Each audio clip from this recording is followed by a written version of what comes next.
What's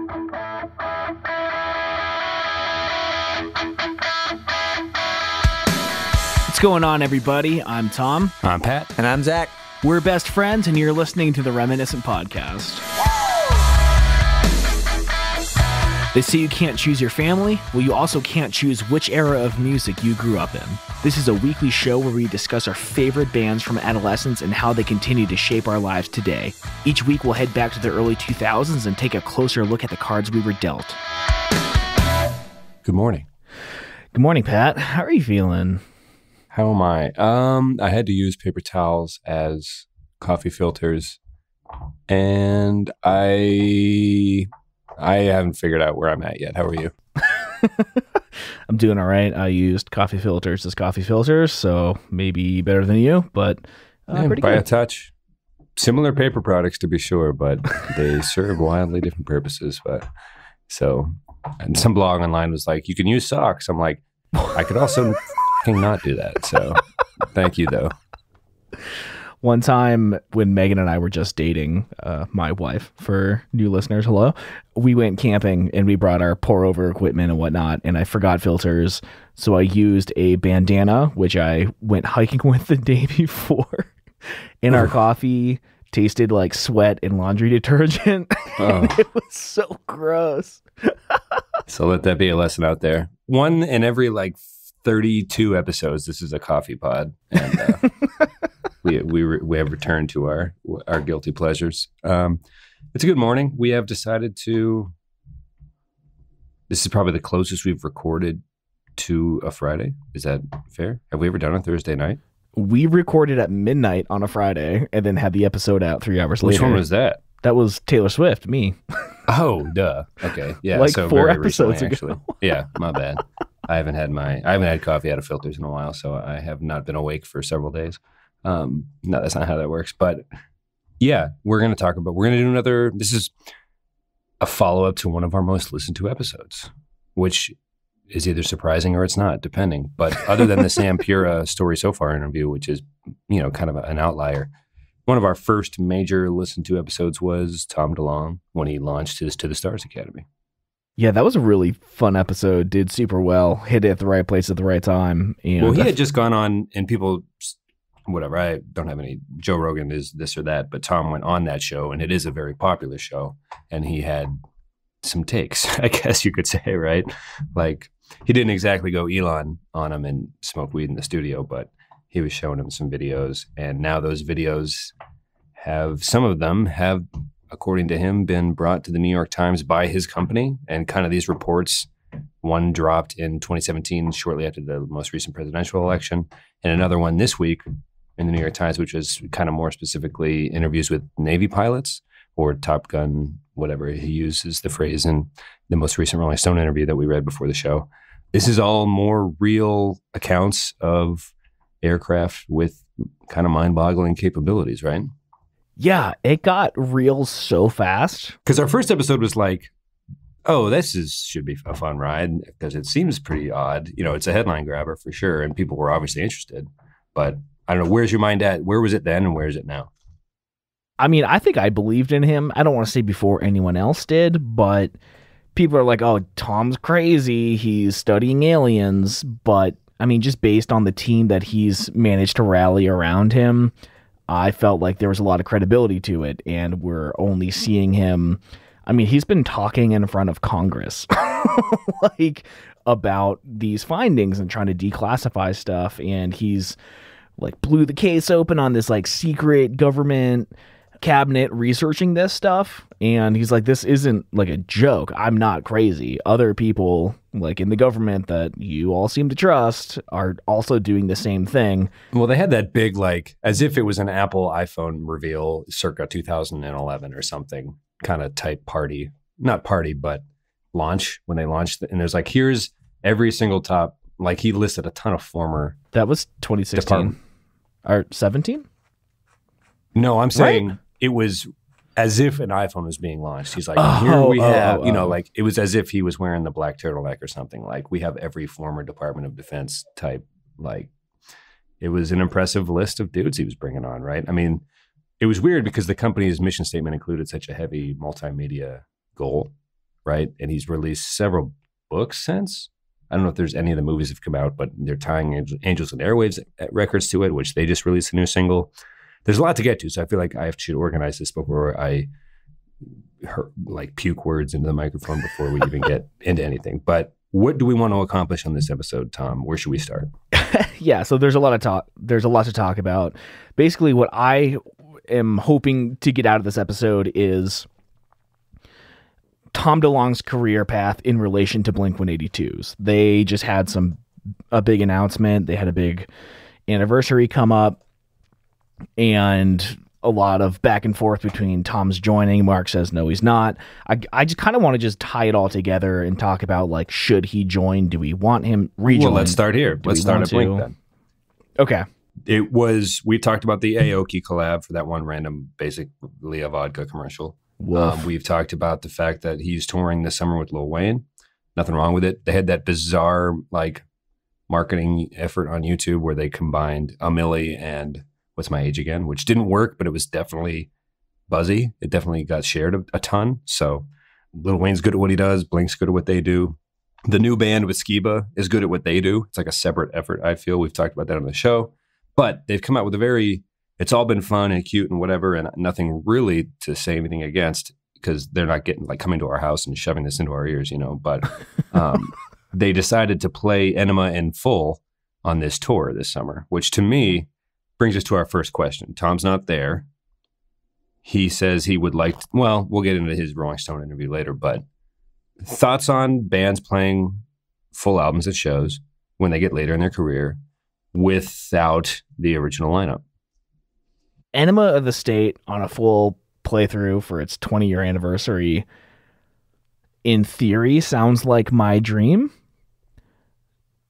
And I don't think that they shouldn't do it. But again, if Tom's not there, like, what's the point of any of this is kind of my feeling. Like, I can't believe that they're going to have Skiba play all those songs. Like, that breaks my heart, dude. Well, aren't they coming out with new music themselves, like new Blink? Yeah, soon as well. To me, they should have dropped the record and then toured that record and played a heavy set with California and this new record and just owned what this new stuff is. The Rolling Stone interview, Tom made it seem like everything is just fine. Like, they're brothers, basically. They have fights, they get along, there's no qualms, this and that. I was surprised that if that relationship is so good and he expects to someday be on the stage, share a stage with them again, maybe it's 10 years, who knows, but they're not exactly the age that the Rolling Stones or Bob Seger or some of those, or Elton John's doing his farewell tour this year or last year, Rocket Man's coming out, kind of that farewell stuff. They're not even close to that, right? They're just middle-aged dudes. I'm curious why they're doing the Enema playthrough.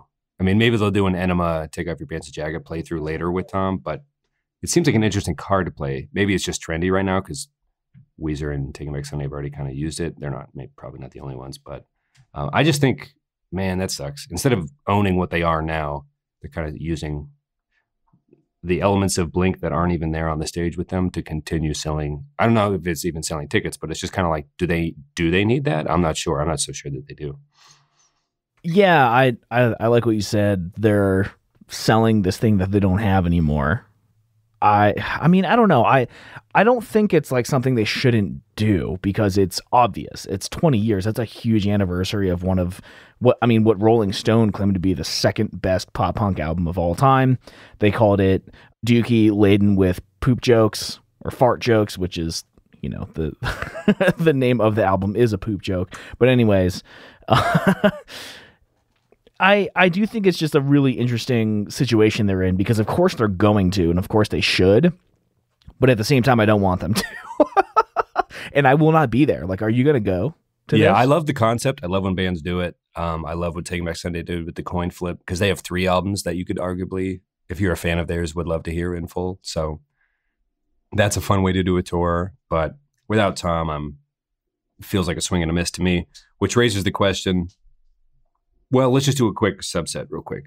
If Tom were to ever rejoin, would you want to have them write a new record if he came back, or would it be only for the sole purpose of them doing that tour and remembering things? Yeah, that's really hard because obviously I want new Blink music that I like, but I think the ship has sailed, the shark has been jumped. If Tom rejoined, I would just want them, and this might just be me in my late 20s wanting to, live in my youth forever, but I would just kind of want the tours. I don't necessarily want new music because I want the sanctity of what I remember Blink to be preserved, which again, that is already long gone. Yeah, I mean, there was a couple good tunes on Neighborhoods. I don't know if we'd go back to that self-titled Neighborhoods was sick. I fucking love that record. Well, we were talking about also. There's a kind of a question that we put in the show or the notes for ourselves before the show that sorry, my dog is. There's 2 episodes. I don't know when the episodes are going out, and you might end up cutting this anyway. But Jesse's out of town for a long, long stretch, and Arlie's been joining me. I might take a picture of her at my feet for the show notes, but. If you hear her panting at all, she's being a good girl. She doesn't really bark, but she's definitely curious. But there is also new Angels and Airwaves music, which is a similar line of questioning. But and Tom said in the Rolling Stone interview that came out this week, it did come out this week, right? The one you sent me? It came out yesterday. Well, yeah, right. Yeah. So 2 days ago from the. But he's saying they're a part of his company. Like the company came from that, he said, and that they're just some of the albums are going to be soundtracks to movies that are part of the, this and that and this. Are there more important Angels and Airwaves records to come out? Like when their first few came out, it was like, this is so new and trippy and fun and cool and feels, important, at least for a Blink fan to see what Tom had been waiting to kind of unleash. I'm not so sure. I guess what I'm trying to get at is, and I hate to be a critic, but actually, I don't know. These are just real thoughts. Like, I'm not sure I have, not that I don't have the patience. Are they going to make us listen to someday another Tom with Blink record? And what role would Skiba even play in that, Skiba? And are they going to make us to listen to 3 more Angels and Airwaves records? You know what I mean? Like, at some point, it's a bit of an overkill, right? Or is it not? I don't know. I mean, we're fans, so we're going to be here listening and talking about it as friends and always kind of being intertwined with it. But, with Tom taking the chance on himself to do To the Stars Academy stuff and Angels and Airwaves, like he talks about in that interview, I don't know. What do you see? What albums do you want? What would you like to see? What's the ideal scenario for you in terms of him with Blink, him with Angels and Airwaves, and him with the company? Because it seems like he's not a bored man. He's got plenty going on. Yeah, Tom has an awful lot on his plate. He always has. I think his ability to manage many projects and pull them off pretty successfully is inspiring. I'm excited for the new Angels and Airwaves stuff because the new album's coming out with a movie. I didn't see too much about what that all entails. Rebel Girl, I felt like was kind of a whiff, but yeah. Tom says the new songs that are coming out are going to sound a little bit more like I Empire, which was their sophomore album, which I really adored. So I'm excited for all of that. I mean, I think the work he's doing is arguably more important than anything Blink-182 was doing at the time. For instance, they're writing articles for Time magazine declassifying UFO information, and Blink-182 is doing vodka commercials with Steve Aoki. Like, it's obvious which one I want to support more. Right. To their credit, Travis does a ton with I don't know, he was talking recently in an interview about doing more with vegan food stuff in restaurants, and, Mark and Alex from All Time Low have Simple Creatures going on. As if it's not like they're just only milking the Blink teat. I just had to interject with that just to sure. It's not Tom's projects are. Hey, Arlie, it's okay. It's not like the Blink stuff has been bizarre for how well things are going for all 3 of them. I think is my real point. Yeah. Yeah, that's a good point, man. And why would they drag us through a Skiba Enema the State show? It just anyway. Do you even want Tom to go back? You made a note. You said you had kind of some thoughts on this before the show, like what is best for the world almost? You went as far as to walk me through what you've been thinking about. Yeah, I mean, I just think the work he's doing on his own is far more important than anything Blink is doing, which breaks my heart to try to take sides and vote against Blink-182. But as we've mentioned in the past, it's not the same band. It's, they should have changed the name. They should have done anything other than what they're doing. Let me say this real quick. Enema turned 20. There's a Spin interview I put in the notes before the show that talks about these guys are not afraid to point out the boobs that are shown. I mean, you hear it in the Tom, Mark, and Travis show, right? Kind of how they behaved on stage. Drunk, nervous, horny 19-year-olds, right? And I mean, that energy is not coming back. You know what I mean? Tom even mentioned recently that his singing is just different now. You know, he figured out through Angels and Airwaves how he can't go back to whatever it was. He was trying to sing like some of the punk bands that he had heard growing up, like the Descendants and stuff. But, you know, we're not going to recapture appreciating the booby boner swear words filled song, you know, the Happy Holidays, You Bastard, maybe in particular. But yeah, like you said, I mean, unidentified flying objects with incredibly or like, I guess he used the word scary in the interview that we read, but you know, feels a touch more important than him singing What's My Age again on stage in fucking Madison, Wisconsin. I don't know. You know what I mean? Like, I'm good on any new Tom Blink records. And to be honest, any new Angels and Airwaves records for a little while. I don't even know what I like. What do you want next? What do you want to happen next? Well, because based on the single that they dropped for Angels and Airwaves, I'm like, this could be rough. It could be rough. I mean, it was not great. It was not good.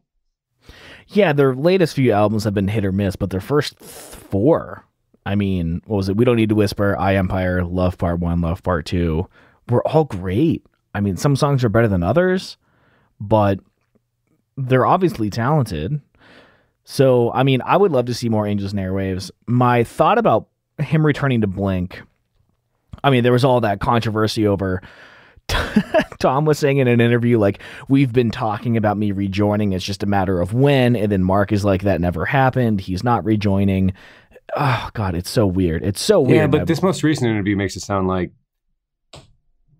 like Tom's more thinking, and I side with Mark, whatever, but I didn't see that Mark interview. But it sounds like Tom just saying, yeah, someday we'll all do it again. It's just like we're all very busy, and Matt's doing a good job, and they're doing their thing, and you know, Mark, I don't know if Mark, in whatever you saw, was saying like he's not coming back within the next 5 to 10. I don't know. You know what I mean? But it doesn't seem, it seems like they're all in a good place. Is that the vibe you're getting? I've got 2 points to make here. One, I don't want him to rejoin Blink because in my mind, Blink died when Tom left. What's happening now, I'm obviously not a fan of. Some songs in California were really great. The wheezy shit, you know, whatever. I like California more than I liked Neighborhoods. Interesting. I'm willing to go that far. Interesting. Well, I'm like allowing myself to think that Blink is allowed to not be what I want it to be because Tom is gone. Like, it just can't be what I want it to be. So if Tom were to rejoin, I don't have that, like, that thought to fall back on of like, well, it's just a bad record, and not because Tom's gone or whatever, but it's just not good anymore. So I'm kind of like hanging on to this like shard of hope that it's only bad because Tom's not there. But in the Rolling Stones article that I reference, it'll be in the show notes at reminiscentpodcast.com/episode/130. Tom claims that with Angels and Airwaves and with a lot of other stuff, he's always been about 5 years ahead of his time. And some people just like couldn't vibe with Angels and Airwaves, myself included. But upon revisiting, we're like, huh, okay, this is good. So maybe he is literally a fucking fortune teller. He says he's rejoining Blink. Mark says no. What if he's 5 years ahead of his time and in 5 years he rejoins Blink? Right. But I mean, like, where did you read that Mark quote even? It was like a tweet or something, or he... Oh, let me find it. Yeah, but was he saying like not for this tour? Because duh, you know, like I'm saying like Tom is talking like someday I would like to share the stage with them again before we die is the vibe I got. Like he's not trying to compete as to a timeline. I didn't feel like. So basically Tom was saying like, we're talking about me rejoining, and Mark Hoppus is quoted as, there's not any talk of that right now. Yeah, it seems amicable. I mean, that seems like everything's lining up. To me, it doesn't seem like there's any animosity whatsoever. Yeah, well, I mean, it says, I'll never say never to anything, but that is a completely unfounded rumor at this point. So they're not even talking about it, whereas Tom says they are. It's just weird, man. Yeah, I mean, if you want to get God, I mean, we can go there for like a quick minute. Like, sorry, I was not talking into the mic. You know, Tom and Mark don't get along as well as each of them get along with Travis. It doesn't seem like. I mean, that's obvious. So, you know, they'll all share the stage again someday. They're going to do another fucking Enema, Take Off Your Pants and Jackets in full tour. and we're all going to fucking go, whatever. I mean, it'll be fine. But like, you say you treat music like therapy. What do you need from Angels and Airwaves and Blink? Do you still need Blink to be what it was to like grow, or are you on to new? Like, do you even need? I feel like everyone who would have enjoyed him screaming boobies during the Tom, Mark, and Travis show doesn't quite need that energy because we've all grown as well, and so have they. You know what I mean? Like, even if he did, like, what do you need from each of those bands moving forward, and what would you like to see? Well, I'll just keep it at that for now. Well, I feel like they've given each of them so much in the past that I don't really need anything anymore. I don't know. Like, I think what I need is like my image of Blink-182 to not be sullied by Lil Wayne and vodka commercials. Like, I don't know, man. I don't mind them touring with Wayne. It's just them using the trick of Enema in full bothers me quite a bit. Without Tom. Yes. I think it is a trick. Something a whore does for money, right? In the words of Joe Bluth. Yeah, I wish they would. Oh God, I don't want to say I wish they would stop, but I kind of do. I don't know. I want them to stay separate because I love Tom. I'm Team Tom. I think the UFO work he's doing is great. And I just want him to push harder with that. I know he's put out several movies. He's put out a documentary, The Pursuit of Tone with Ernie Ball. So before we move on to Secret Machines and some of the catching up with Tom's alien endeavors, he's got a History Channel show that he executive produces, it sounds like. Any closing thoughts? Did you feel anything the day that it was the 20th anniversary of Enema? I was really busy that day, and I did see some articles and people sharing photos. Yeah, I think it's the oldest album that meant a lot to me that I was there for at the time, if that makes sense.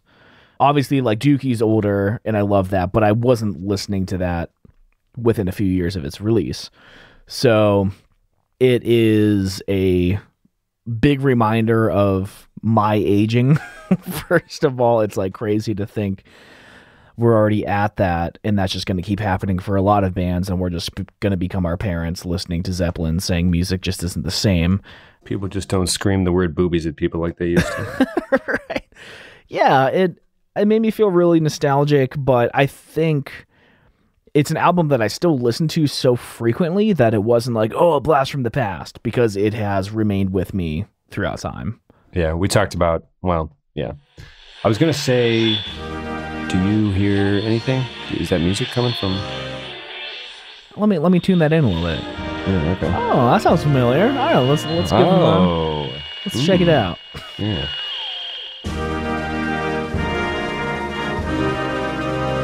Oh, mate, you ever seen Alien? Oi! Yeah, me too. A couple times, if I had to say. It's been a couple times, so.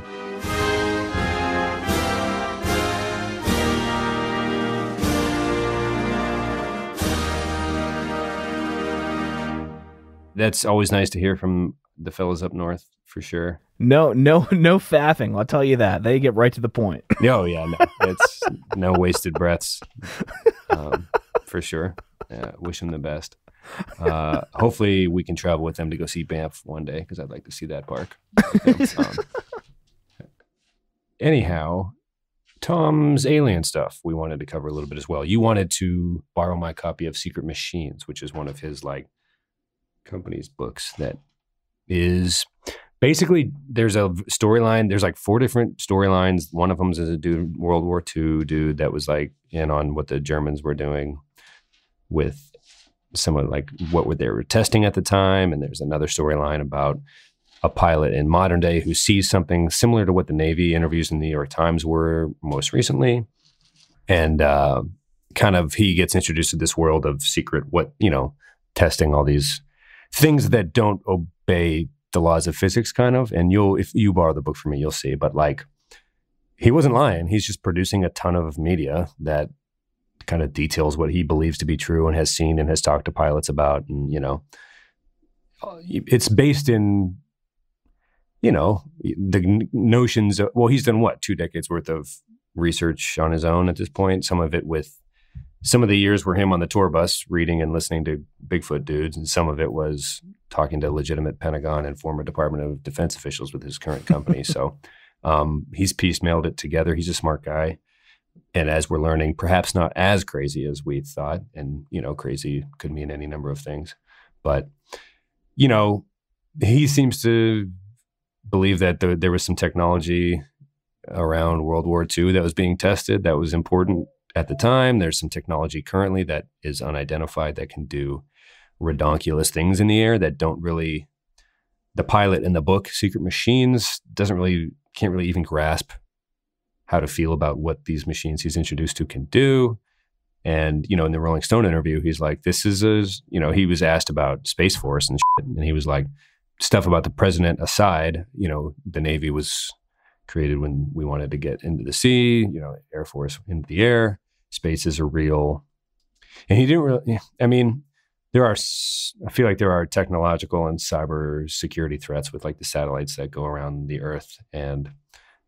But he seems to think that he talks on grander terms of like type 2 and type 3 civilizations and stuff that, who's driving these things and stuff. And he seems to be under the impression that the people caught in the videos dropped by the New York Times and acquired by his company or whatever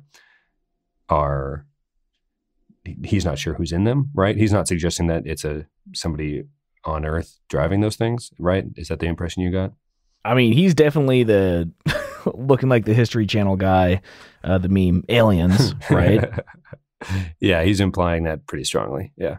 I mean, there's a quote here in the Rolling Stones article that I think is really interesting because he speaks very passionately, and there was someone challenging him on this released video suggesting that it's some UFO, foreign technology, alien technology.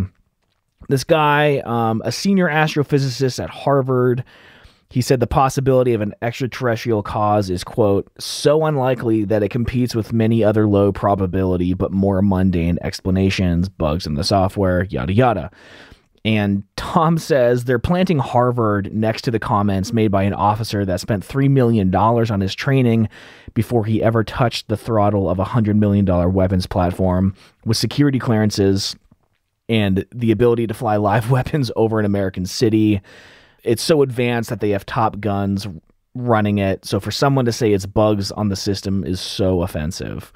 And I think it's interesting that rather than, obviously it seems like it's a written thing. You have time to clarify your thoughts, but he's just calling them out. Like, this dude is a professor at Harvard. What the does he know compared to these legitimate people who do this for a living? Like, his input is nonsense. Like, B.O.B. claiming the earth is flat. Like, who the are you to argue with Neil deGrasse Tyson about it? Get off of Twitter and, like, just stop. And I don't know, man. I think that's really commendable to just be like, I'm not worried about it. He's nothing. We know what's up. These people are going to be the ones to know if anyone knows. And I just think it's so like scrappy and inspiring, man. I don't know. Well, it's kind of, he was saying he was asked in that interview about Skiba doing well with Blink and stuff. He's like, I don't really care like about that stuff anymore. I'm proud and happy for them. And along that same breath, he's like, I don't really need to have been better than Skiba at doing Blink. And I don't need people to think I'm, he's under the impression that he's 5 years ahead of his time at all times. And he's kind of maybe fooled himself a touch. I'm not as big of a DeLonge fanboy as you are, DeLonge. But, to his credit, this all seems to be a pursuit of absolute truth. Whether it takes him to crazy places or not, he doesn't seem to be, I'm sure financially he's doing just fine. They got huge when CDs were still being sold. So, there was still money to be made in the music industry, et cetera, et cetera. So I would imagine they're doing okay. And I think he is more concerned with just figuring it out, right? Getting to the bottom of it. To the Stars Academy, just from like the titles of those involved at the launch, is such a bizarre and large undertaking. It's really hard to wrap your head around, which I think is probably why the first episode we did on Tom and his academy did so well. It's like, I mean, it kind of demands your attention, or at least demands you to click on the headline and read when that day we're like, oh, he's got, that'll be interesting. That day he was like, are we going to get into developing some of these things? He wasn't discounting it, but I don't think that's exactly, I'm not sure they're going to have the funding for all that. But have they leaked a couple videos to the New York Times? Maybe. It sounds like it. He's claiming that, so it's like, are they even close to what he described as like being on to some next level technology in terms of aerospace? At least they're not flaunting that, but they are getting their hands on some Navy interviews and stuff on radar that has been totally mind-boggling and, like acknowledged by the general public, not just like Sasquatch video on YouTube, Well, I think even just judging on their announcement video of the company that they're launching when they were asking for funding, there was a lot of, we can't talk about that. We don't have disclosure to talk about that. A lot of people thought he was trying to hide the fact that there's a lot of emptiness in his knowledge on the topic. I think he's come a long way, and people are starting to take it seriously. The subtitle of the Rolling Stone article is, "Since leaving Blink-182 to study UFOs, the guitarist has been one of the strangest odysseys in rock, but as he puts it, maybe Tom isn't so nuts after all." And I've definitely seen in my Facebook timeline a lot of people reposting work that To the Stars Academy has done and saying like, holy shit, like this is actually happening. And I think, again, he was a little ahead of its time. No one believed it, and he's actually doing super good work. He's proving a lot of people wrong. And I think the fact that he's saying, I don't need to be better than Matt at being myself, like I don't need people to necessarily believe me, but I don't want them to disrespect my team with these absurd comments. I think it shows a lot of maturity and a lot of growth, and I think it's just going to keep snowballing, and I think they're going to uncover some pretty intense shit, man. I have a lot of faith in him. Right. I don't know if he'll reach as lofty as the goals as he had set that day when they launched the company or whatever, but right. They're doing it. So whatever comes of whatever that tight line of work is, like there's no roadmap for what that line of work is. So I guess I have no idea what the trajectory is, but it's insanely interesting. And we'll probably keep talking about it when something else breaks, just because DeLonge. Is it DeLonge or DeLonge? I say it wrong every episode. I hear it differently every time. I always say DeLonge. Okay, DeLonge, whatever. Tom. He's an interesting cat, and eventually we'll stop talking about. I mean, us doing an episode about the Aoki collab kind of tested our rule about doing Blink stuff when Blink stuff breaks. Right. We probably shouldn't have done that episode because basically we just like, so we just don't really like this. Cool. Thanks for listening, everybody. But I did get to see them live when they reunited. Zach and I went down to Pittsburgh, like I guess almost 10 years ago at this point. But I don't know if I need that for my soul or anything, because they seem to be. I don't know what's next for Mark. This isn't a Blink episode, so we don't have to go down that road. But I guess they've done enough weird that I don't know what's best for any of them. Like, right. They're all wildly famous and rich enough to do crazy projects, so they're fine. We're in good places, whatever comes. I'd like to see them all share the stage again one day, but I'm also interested in this alien stuff, so I'm not really going to say which I'd prefer to occur next. Does the alien stuff scare you? Or the naval accounts of flying machines that can do gnarly stuff? It intrigues me. I don't think I'm scared. I don't think there's a point to be scared, because if they are so smart, they have machines that can travel at light speed. They could just vaporize us in a second.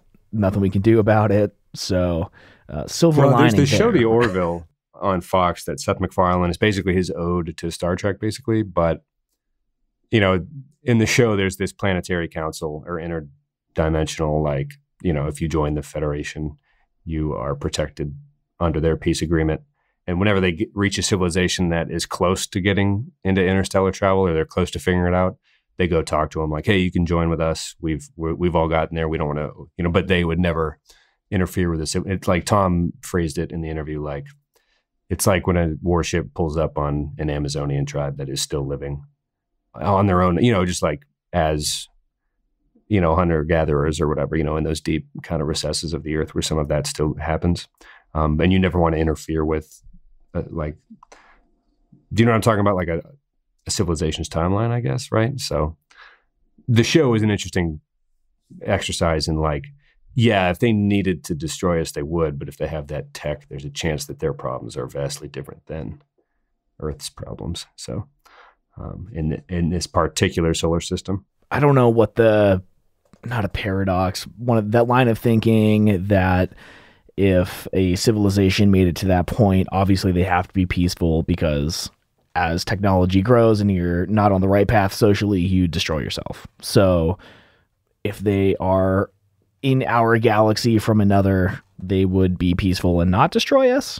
I think or they'd take a look and be like, they're figuring it out. They're still figuring it out. It's touch and go. The scouts they have, the Roswell dude and the scouts they have or whatever. They're like, give us, what's the new climate report? Talk to me in 2050. We'll see where we're at. This shit's going to go down. It's going to be a very crucial couple decades for these folks. So hopefully they figure it out. Figure it out. Yeah, that Vice article headline was, people were ripping on it, but, because they're like extinction stuff. And then Vox came out with a little more of a like level-headed explanation of just like, well, the climates for each American city and stuff. Here's how it would actually, like if you live in Cleveland, it would feel like you lived in Nashville or something warmth-wise. The change would be, this is not that podcast, so we don't have to go there, but interesting stuff. Yeah, I'm sure the aliens are in no hurry to add that. But what's funny to me was when the stuff happened after the latest presidential election and the most recent New York Times naval interviews. It's the same Twitter joke every time, but it still makes me laugh. Like, yeah, I love how everyone's just like, oh, aliens, sure, but we're kind of working through our own stuff right now. So, just like everyone's acknowledging that UFOs are totally legit and real, but now maybe it's fun to joke about, but maybe people are actually don't really want to go there because it's honestly kind of terrifying. Like, oh, the New York Times and the Pentagon and everyone's addressing this as totally something that's on their radar and that they're actively looking into and kind of trying to figure out themselves. Gotcha. Cool. Yeah, that's too much for us to handle right now. Agreed. We've got some bigger issues. They're not bigger, but different, like you said. Well, Tom in the interview was like, I hope they're loving. It was like, it's weird that these things are being talked about so casually, I guess. Whereas 10 years ago it was, or Zach, I wish Zach was here to talk about alien stuff because we used to have fun. Maybe we'll talk about it next week. Stuff both alien fearing fellas. Just good Midwestern, not God fearing, but alien fearing perhaps would be the better way to. Well, let's put a bow on this thing. Are you going to see the 20-year anniversary? No, we got my sister and brother and everybody's going to Erie for the 4th, and I'm not even sure I can make that. Like, I don't know. We're going to be in Airbnb for the full month of July. We're trying to figure out the move and jobs, and my sister's texting me like, "We'll come down if you can't make it to Erie," and they're always like, "No, do your thing," and then they're like, "Hey, we'll come to you." It's like, just I don't know. I've been annoyed lately with. I just want to get through this next few months with new jobs, new city, whatever form that takes, I guess. Jesse's doing some interviewing now, which is exciting, but also, we got some stuff to figure out, which is a good position. I'm not complaining at all. It's just busy. And then for the fam to be like, I don't know. I don't want to be the deadbeat family member that never shows up to stuff, but I am not that. But every Christmas, it's like textbook. My sister's always like, guilts me like a motherfucker. Like, why don't you just drive there? It's like, why'd you move to Texas? Like, don't fucking ruin my day. Like, just because, like, we just got a dog. Like, give me a fucking break. Like, damn. Like, she gets so emotional around the holidays and then, like, takes it out on people when she can't make it to the thing she wants to attend. It's like, hey, I'm going. You got to go. It's like the first credit card debt I was ever in was her guilting me into renting a car and going back to Erie when I was living in Cleveland broke. Like, because my car had broke down. I'm like, I don't know what the you want me, you want me to, anyway. So it's annoying a little bit. And, but my family's very loving. I have nothing really to complain about, but it's like, they say everything's fine. And like, oh, we'll come to you. It's like, you guys are on some, that's for sure. They're wild. Or just say it like it is, right? Say it how it is. Or I don't get it. So what you're saying is no Enema of the State reunion tour for you. It's exactly, yeah, I could have said it more simply, for sure. Yeah. I just, it's too stressful. I don't got time for that. And I would only see it with Tom. It's not, I should have gone to the Taking Back Sunday one. I really should have, but, and I do regret that. But Yeah, nope. Nope. How about you? Is what I could have said. Nope. How about you? No, definitely not going. But new Angels and Airwaves stuff. I'm excited for it. We may not do a whole episode on it, but it will be discussed. I'm excited. Movie coming out. Going to read the books. Trading you Artemis for the Secret Machines when we see each other in. I got to try to finish Secret Machines. Oh, okay. Well, we've got some good stuff coming up. Reunion next week.